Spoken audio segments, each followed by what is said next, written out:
So hello everyone, this is Moitri. Welcome back to my channel. তোমাদের most awaited অন্নপ্রাশন blog finally আজকে আমি edit করতে বসেছি।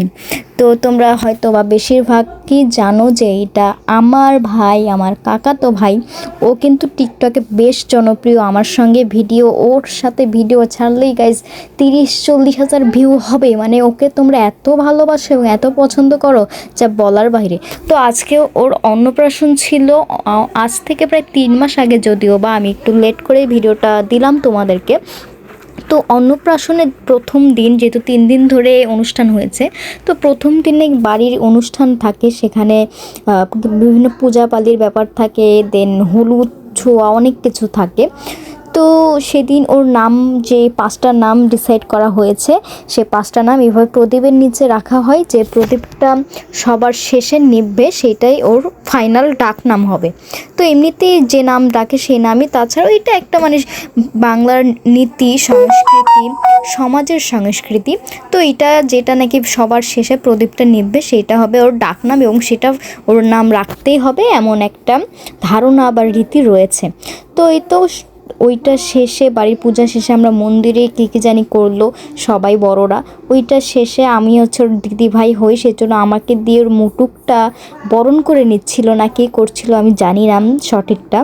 যেহেতু এই রীতিগুলো একদমই আমার কাছে নতুন, আমি কিন্তু এর আগে তেমন দেখিনি, 1-2টা অন্নপ্রাশন ছাড়া। তো তারপর আমার ভাইকে নিয়ে একটু ছবি তুলছিলাম। তো ফাইনালি ওর ফাইনাল নেম এসেছে ত্রিহান। ত্রিহান মানে হচ্ছে ভগবানের আশীর্বাদ। বেশ ভালো একটি নাম উঠেছে। অনেকগুলো 5টা নামই দেওয়া ছিল। তারপর সন্ধ্যাবেলায় ওর হলুদ সন্ধ্যা হয়েছে। মানে এটা একদমই সংস্কৃতির বাহিরে। আমাদের ইচ্ছে হয়েছিল যে এটা আমরা এই অনুষ্ঠানটা করব, হলদি নাইট ওর, সেই জন্য এই হলদি নাইট। সো এই পাঞ্জাবিটা কিন্তু আমি চুজ করেছি এবং আমি গিফট করেছি ওর হলদি উপলক্ষে। তো হলদি উপলক্ষে কিছু আমরা সাজিয়েছিলাম, আর ও দেখো কতটা কিউরিসিটি নিয়ে বসে আছে কেক খাবে, কিন্তু ওকে তো আর দেওয়া যায় না এতটুক বয়সেই। তো আমাদের মতো অন্নপ্রাশন মানে হচ্ছে একটি নবজাতক শিশু বা বাচ্চা প্রথম ভাত খায়। আজকে আমার ভাইয়ের অন্নপ্রাশনের সেকেন্ড ডে, মানে আজকেই ফাইনালি সেই ডেট, ও প্রথমবার ভাত খাবে। এদিক দেখো, এই যে আমার সেই ভাই ত্রিহান। তো আমরা সবাই রেডি এখন। ওই যে দেখতে পাচ্ছি যে বাস, আমরা একটা বাস রিজার্ভ নিয়েছি, কারণ আমরা ফ্যামিলির সবাই একসঙ্গে যেতে চেয়েছি। হাইসে আটবে না, আর হাইস নিলেও ধরো দুটাতে হাইস, মানে আমরা সবাই চেয়েছি যে একসঙ্গে যাব, তাই 30 জনের জন্য আমরা পুরো একটা বাস নিয়েছি। এই তো এখন সবাই রেডি, এখন আমরা যাচ্ছি ভবানীপুরে ওর মুখে ভাত দেওয়ার জন্য। তো এইটা ছিল পরের দিন আমরা ভবানী মাতার মন্দিরে যাই, যেখানে আমার সহ আমার পরিবারের সকল বাচ্চাদের আর কি মুখে প্রসাদ নিয়েছি আমরা ওখান থেকে। আমারও অন্নপ্রাশন হয়েছে ভবানীপুরে। তো দেখতে পাচ্ছ সামনে আমাদেরই গাড়ি হাইস, ওইটা হচ্ছে বগুড়া যাচ্ছিল আর আমরা শেরপুর যাচ্ছিলাম মন্দিরে। সবাই একটা মানে পুরা বাস ভাড়া নিয়েছি। তো ভাই কিন্তু আমার কোলেই ছিল, আমার কোলেই সে সারা জার্নিটা করেছে, একদম সামনে বসে থেকে গাড়ি ঘোড়া দেখেছে, বেশ মজা পেয়েছে।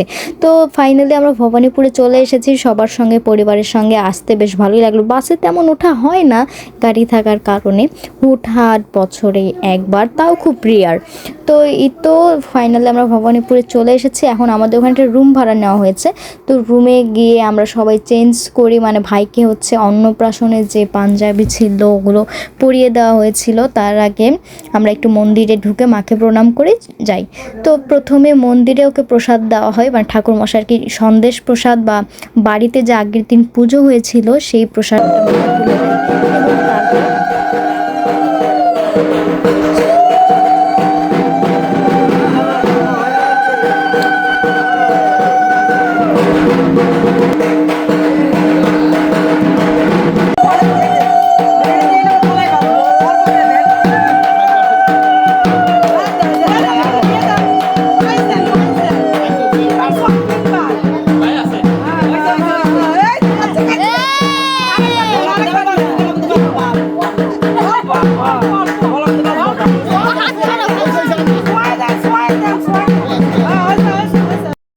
বাহিরে এসে ওর বেলতলায় যে আসল প্রসাদ ভবানীপুরে আমরা দিয়েছিলাম সেটা খাওয়ানো হয়। ও কিন্তু বেশ দেখছিলেন যে আনন্দ মোডেই ছিল, মানে প্রথমবার ভাত পায়েস খেয়ে ওর বেশ ভালো লেগেছিলো এবং কি যে কলারে ভরেছিল ওটাও ও চাটছিল, মানে এতটাই ভালো লেগেছে।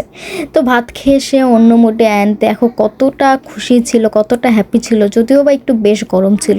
তো তার মধ্যে আমাদের যেহেতু নতুন গাড়িও কিনেছি কিছুদিন হলো, তো আমরা প্রত্যেকবার প্রতিটি নতুন গাড়ি আমরা আগে মায়ের কাছে পুজো দিয়ে তারপর মানে মানে প্রথম যে ভাড়াটা ওঠে, যেহেতু আমরা রেন্টে কার দেই, তো ওই ভাড়ার টাকা দিয়ে মাকে প্রসাদ দিই এবং সেই টাকা দিয়ে পুজো দিই। তো আমাদের বাড়ি থেকে একটু সুন্দর লাল শাড়ি দেওয়া হয়েছে মাকে, প্রত্যেকবারই আমরা দিই যতবার যাই। দেন কিছু সন্দেশ মিষ্টি এগুলো কেনা হয়েছিল। তারপরেই তো আমাদের গাড়ির পুজো দেওয়া হচ্ছে। আমাদের প্রত্যেকটা গাড়ির পুজোই ভবানী মাতার মন্দিরেই দেওয়া হয় সব সময়, প্রত্যেকবারের মতো। তো ঠাকুর মশাই বেশ নিষ্ঠার সঙ্গে খুব সুন্দর করে গাড়ির পুজো দিচ্ছিল। অ্যান্ড এই তো অন্নপ্রাশন এবং গাড়ির পুজো একদিনেই হয়ে গেল, বেশ ভালোই হলো। দেন আমি কিছু ছবি তুলছিলাম, এত সুন্দর একটি ড্রেস কিনেছি, আর ছবি না তুললে কি হয় বলো। আর ভবানীপুরে আউটডোরও ছিল ছবি তোলার মতো বেশ সুন্দর, তাই আমিও একটু গিয়ে আউটডোরে ছবি অ্যান্ড ভিডিও তুলে নিই, যেগুলো তোমরা ইতিমধ্যে দেখতে পেরেছো। তারপর আবার আমরা রুমে চলে আসি অ্যান্ড দেখতে পাচ্ছো ত্রিহান বাবু এখন খেলা করছে, ঘুম থেকে উঠে সে এখন অন্য মুডে আছে। তো এখন সবে আমরা প্রসাদ খেয়ে নিলাম, মানে যে প্রসাদগুলো দেওয়া হয়েছিল ওখানে রান্না করা হয়েছিল অন্ন প্রসাদ, সেগুলো আমরা খেয়ে দেন সবাই আর কি রওনা দিই। তো বেশ ভালোই একটা দিন ছিল, দ্বিতীয় দিন অন্নপ্রাশনে বেশ ভালোই কাটলো, দেখতে পাচ্ছ ভবানী মাতার মন্দিরে। তো এখন আমরা বের হয়ে যাচ্ছি অ্যান্ড আবার সেই বাস জার্নি এবার বেশ ভালোই লেগেছে আমার।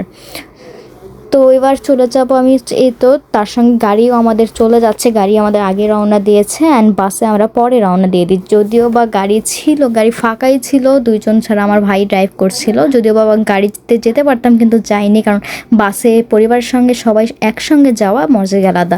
এটা ছিল তৃতীয় দিন অন্নপ্রাশনে, যেদিন ওকে মাছ মাংস সব কিছু সুন্দর করে সাজিয়ে, এক কথায় মামা ভাত দেওয়া হয়েছিল, ওর মামা ওকে ভাত দিচ্ছিল এবং এটা ছিল তৃতীয় দিনের অনুষ্ঠান। পরপর 3 দিনের অনুষ্ঠান বেশ ভালোই কাটলো। আর এটা একটা রীতি ছিল যে কোনটা ও তোলে, ওখানে টাকা কলম খাতা অনেক কিছু দেওয়া ছিল, কিন্তু ও কিন্তু খাতাই তুলেছে। তো এই তো অ্যান্ড এই পাশে আমি মোবাইলটা রেখেছিলাম, ভিডিও চালু হয়েছে, ও কিন্তু বুঝতে পেরেছে, বারবার হাত দিচ্ছিল, কিন্তু আমি বুঝিনি যে ওখানে মোবাইলে ভিডিও হচ্ছে, কিন্তু ও কিন্তু বুঝেছে। আমি মনে করছিলাম কি হচ্ছে, ও কেন ওইদিকে বেশি নজর। তো তারপরে দেখলাম এই তো ভিডিও। তারপরের দিন ওরা চলে যাচ্ছে ঢাকায়, আবার কবে দেখা হবে জানি না। তো ভাইকে অনেক মিস করি। আর দেখো পরের দিনে ওকে চুল কেটে দেওয়া হয়েছে অন্নপ্রাশনের পরের দিন। তো 3 দিন পর অনুষ্ঠান খুব ভালো কাটলো। অ্যান্ড অন্নপ্রাশনের ভিডিও তোমাদের কেমন লাগলো অবশ্যই জানাবে। অ্যান্ড ভাই বড় হয়ে দেখবে যখন, আশা করি তোমার খুব ভালো লাগবে। তোমার জন্য দিদির এই ছোট্ট উপহার, এইটা সারা জীবন স্মৃতি হয়ে থাকবে। তো ছোট্ট একটি ব্লগ দিলাম, আশা করি ভাই তুমি অনেক বড় হও, তোমার জন্য অনেক অনেক আশীর্বাদ, এবং আপনারাও সবাই ওর জন্য আশীর্বাদ করবেন। অ্যান্ড দিস ইজ মৈত্রী and thanks for your watching, bye bye.